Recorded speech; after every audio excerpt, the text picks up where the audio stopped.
हरे कृष्णा। आज हम आपको श्रीमती राधा रानी के बारे में कुछ बताना चाह रहे हैं।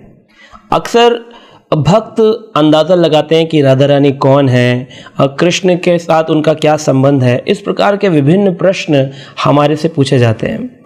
लेकिन अगर हम कोई भी प्रश्न का उत्तर देना चाहें या उसको समझना चाहें तो हमें किस तरह से समझना चाहिए? प्रमाणिक शास्त्रों के आधार पर।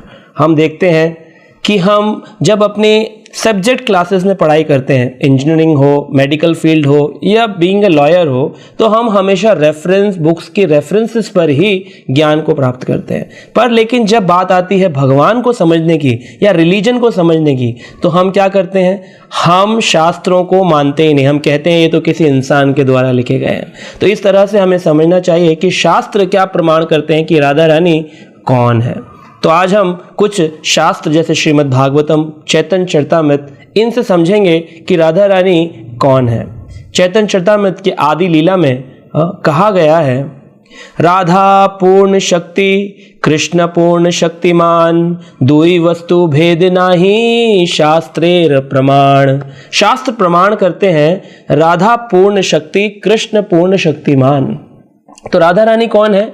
कृष्ण की शक्ति है। भगवान को जब इस संसार में आनंद लेने की इच्छा होती है तो वो क्या करते हैं? उनके शरीर से उन्हीं का अंश, सच्चित आनंद शरीर का अंश क्या बन जाता है? स्त्री रूप लेके राधा रानी का रूप ले लेता है। और उनका नाम राधा क्यों पड़ता है? क्योंकि जहां उनका प्राकट्य होता है गोलोक धाम में, वहीं सामने विस्तार पूर्वक रास मंडल है। और उस रास मंडल में जब ये स्त्री प्रकट होती हैं, जिन्हें हम राधा रानी कहते हैं, जब वो भागती हैं, दौड़ती हैं और भगवान श्री कृष्ण की सेवा करने के लिए पुष्प चुनती हैं, तो उस समय क्या होता है कि उनको भागना मतलब धावा भी बोला जाता है। और क्योंकि रास मंडल में भागने वाली स्त्री, इसलिए उनका नाम राधा पड़ जाता है। तो इस तरह की जो राधा रानी है ये कृष्ण की पूर्ण शक्ति है। कृष्ण भगवान की तीन प्रकार की शक्तियां हैं, सच्चित और आनंद। सत शक्ति जिसे कहते हैं संधनी शक्ति, चित शक्ति जिसे कहते हैं संवित शक्ति, और आनंद शक्ति जिसे कहते हैं आह्लादिनी शक्ति। तो ये तीन प्रकार की शक्ति हैं।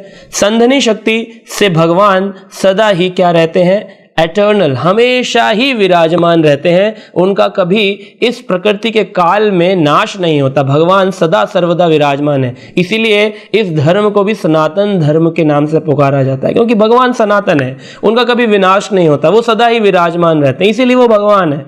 और दूसरी शक्ति है चित्त शक्ति, जिसे संवित शक्ति कहा जाता है। उस शक्ति से भगवान को सभी का ज्ञान होता है।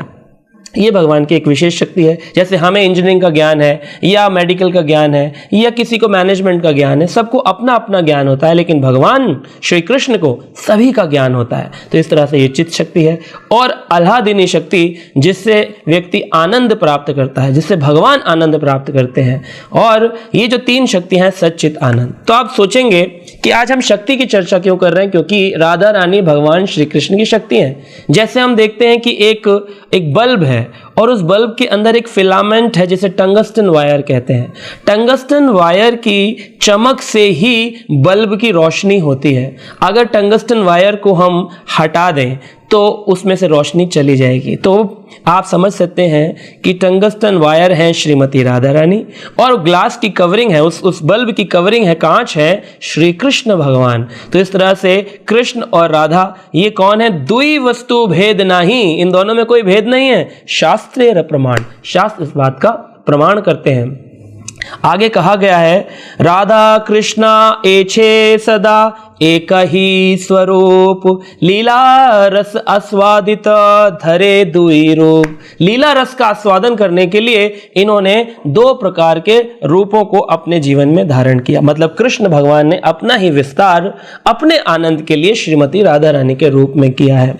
कई लोग फिर इसको अगर भौतिक दृष्टि से देखते हैं तो भी हम समझ सकते हैं कि कृष्ण भगवान और राधा रानी के बीच का जो संबंध है वो एक ऐसा संबंध है, शाश्वत संबंध।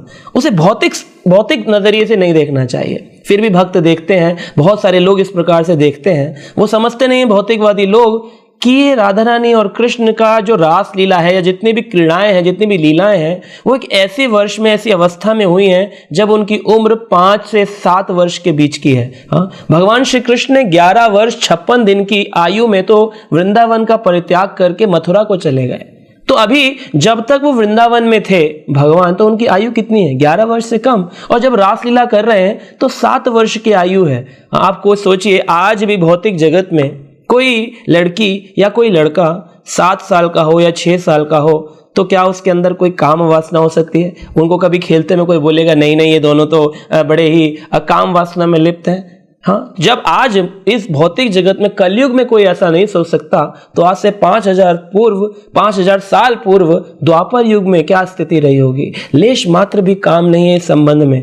और जबकि ये कार्य स्वयं भगवान द्वारा किया जा रहा है, तो इसमें रंच मात्र भी संदेह नहीं है कि ये लीला है। लीला रस आस्वादित धरे द्वि रूप। भगवान ने लीला रस का आस्वादन करने के लिए इस कार्य को किया है। आगे हम समझ सकते हैं, कहते हैं गोपी गणेर प्रेमेर रूढ़ भाव नाम विशुद्ध निर्मल प्रेम कभू नाही काम। ये विशुद्ध निर्मल प्रेम है, इसके अंदर काम लेश मात्र भी नहीं है। शास्त्रों में हर जगह इसका वर्णन है। फिर भी भौतिकवादी लोग इस तरह के कमेंट करते हैं, कृष्ण करें तो लीला, हम करें तो कैरेक्टर ढीला। इस प्रकार के प्रश्न भौतिकवादी लोग पूछते हैं। राधा रानी और कृष्ण के संबंध पे अनेकों प्रश्न उठाते हैं। तो हमें समझना चाहिए कि राधा रानी का जो स्थान है वो इतना विशेष है। आप देखें तो कहते हैं, गोपाल तपानी उपनिषद में वर्णन है, तस्याधा प्रकृति राधिका नित्या निर्गुणा यस्य अंशे लक्ष्मी दुर्गादिकी शक्तिहा। तो बताते हैं, तस्य राधा प्रकृति राधिका, तस्य मतलब भगवान श्री कृष्ण की, अब प्रकृति है कौन? राधिका। नित्या, वो सदा ही रहने वाली हैं। और निर्गुणा मतलब वो तीनों गुण, सतोगुण रजोगुण और तमोगुण से परे हैं। निर्गुणा यस्य अंशे लक्ष्मी, और राधा रानी के अंश से लक्ष्मी प्रकट होती हैं। हजारों लक्ष्मी विष्णु भगवान की सेवा में है। यस्य अंशे लक्ष्मी, उनके अंश से प्रकट हो रही हैं। दुर्गा आदि की शक्तिहा, जितनी भी शक्तियां हैं जैसे दुर्गा पार्वती, ये सभी राधा रानी से अवतरित होती हैं। तो आप समझ सकते हैं इस ब्रह्मांड की मूल शक्ति है श्रीमती राधा रानी। फिर भी लोग अभक्त इतने प्रश्न चिन्ह लगाते हैं राधा रानी के ऊपर। तो हमें कोशिश करनी चाहिए कि मूल शक्ति है राधा रानी हम शास्त्रों के आधार पर समझें, ना कि लोक व्यवहार पे जो चर्चा चल रही है उसको हम अपने जीवन में ग्रहण करें। फिर भक्त ये प्रश्न पूछते हैं कि हम राधे राधे क्यों नहीं जपते हैं? कई लोग बोलते हैं राधे राधे और आप लोग बोलते हैं हरे कृष्णा। तो ऐसा क्या तात्पर्य है कि आप लोग हरे कृष्णा बोलते हैं? तो देखिए, ऐसा है कि राधा रानी का नाम श्रीमती राधा रानी, शास्त्रों में भी इसका वर्णन छुपा कर किया है। सुखदेव गोस्वामी ने भी इसको छुपा करके राधा रानी का नाम लिया है, क्योंकि राधा रानी एक ब्रह्मांड नायिका है। उनका नाम ऐसे ही कोई भी नहीं ले सकता है। और राधा रानी की बात तो क्या करें, अगर हमारे भी जीवन में हम किसी व्यक्ति से चर्चा करते हैं, देखिए मान लीजिए किसी व्यक्ति का नाम है श्रीमान जगजीत सिंह, अब ये किसी का नाम है, लेकिन अगर उसको घर के लोग बुलाएंगे तो क्या बोलेंगे? अरे जग्गू सुनना जरा, इस तरह से बुला सकते हैं और उसको बुरा भी नहीं लगेगा। लेकिन उसके ऑफिस का व्यक्ति अगर ये बोले अरे जग्गू सुनना जरा, तो उसको कैसा लगेगा? उसको बहुत ही गुस्सा आएगा। ऐसे ही राधा रानी जो है, उनको वृंदावन में रहने वाले लोग, व्रजमंडल में रहने वाले लोग या स्वयं श्री कृष्ण उनको राधा बुला सकते हैं। लेकिन हमें उन्हें कैसे बुलाना पड़ेगा? जिस रूप में भगवान श्री कृष्ण के अवतार कलयुग में चैतन्य महाप्रभु ने हमको दिया, उन्होंने कहा कि हमें कलयुग में इस मंत्र का उच्चारण करना है। कौन सा? हरे कृष्ण कृष्ण कृष्ण हरे हरे, हरे राम राम राम हरे हरे। क्योंकि अगर हम कृष्ण कृष्ण बोलते हैं तो राधा रानी प्रसन्न होती हैं, अगर हम हरे हरे बोलते हैं तो कृष्ण प्रसन्न होते हैं, लेकिन अगर हम हरे कृष्ण कहते हैं तो दोनों प्रसन्न होते हैं। तो इसीलिए अगर आप राधा और कृष्ण को प्रसन्न करना चाहते हैं तो राधे राधे ना बोल करके क्या बोलिए? हरे कृष्णा।